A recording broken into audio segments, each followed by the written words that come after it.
Further analysis, we're joined from Cairo by the former Assistant Foreign Minister Ambassador, Dr. Mohamed Hegazy. Welcome to Qnews, Doctor. And first off, how do you assess Hamas' offer of a 5-year truce in the current political and military context? I think the proposition gives space for peace making and for reconstruction.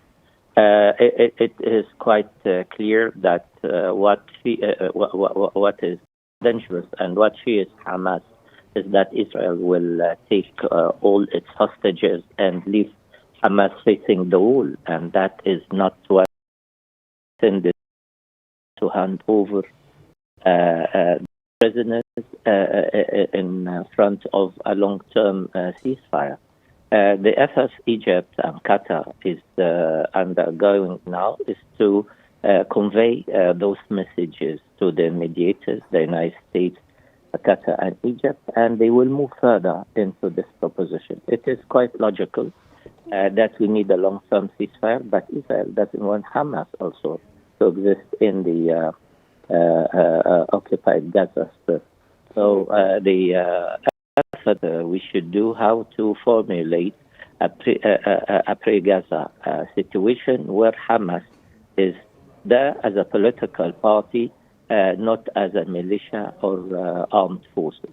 So this is where we are having a joint effort from all parties, including Hamas itself. The Israelis has also to understand that eradicating resistance requires a political horizon. And if Israel gave up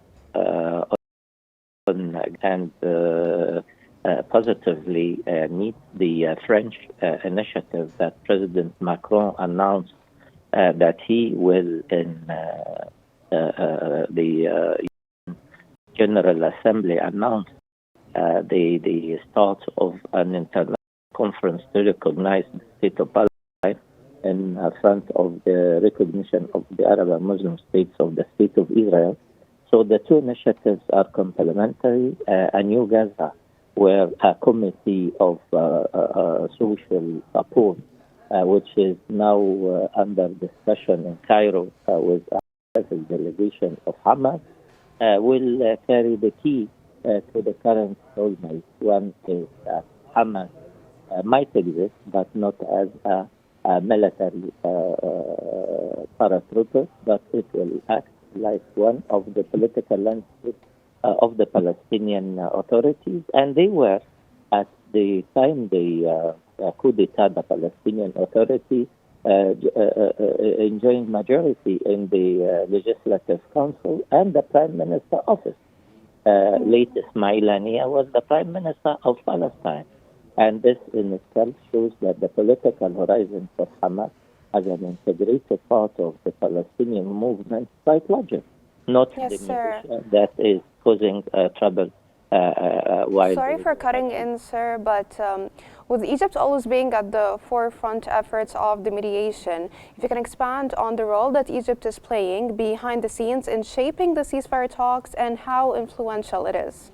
It is very important indeed. As I revealed, there is a high-level delegation of Hamas. I think reading the names also of the delegation shows that this is one of the high delegations from Hamas, means that there is serious talk.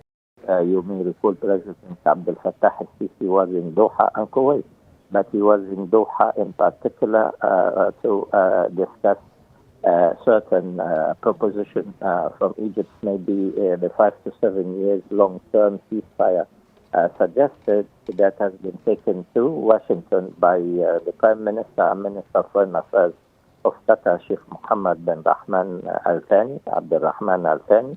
And after the discussion he had with Bitkov and Mike Rubio, the Foreign Minister and the Special Envoy for the occupied territory, the head of the Israeli Mossad came to Doha for further discussion, and now this high-level talks in Cairo starting today. Hamas shows that there is a serious move in the ongoing talks between the parties.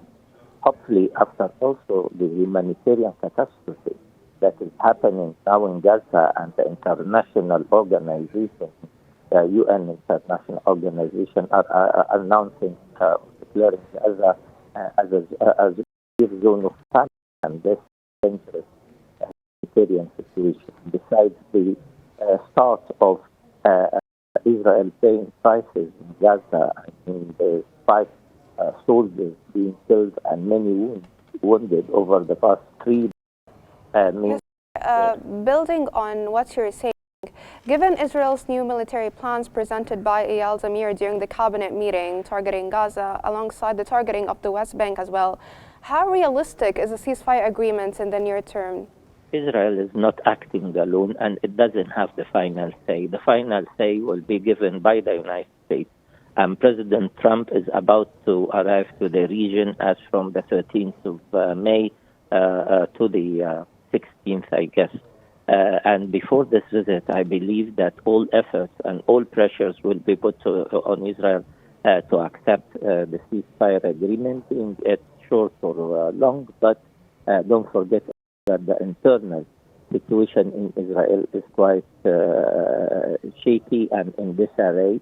And the pressure put on the Israeli government by the families of the hostages or the cabinet member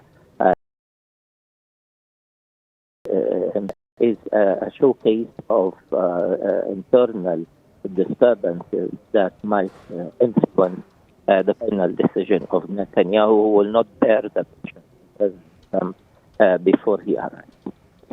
Speaking of President Trump, he said that he's interested in facilitating humanitarian aid entry into Gaza. How do you interpret this and how might it impact Israel's military actions? Well, it is quite tired, but late. I have to say that the U.S. is the party of all what requires ammunition to kill the Palestinians. Yesterday, President Trump was calling on Netanyahu to soften his grip on Gaza, not calling him to stop the carnage he's causing in Gaza. However, whatever comes from a fully supporting government to Israel, this of President Trump, is good because the situation is unbearable, and I think the French is playing a very positive role also on the international arena. Today they met,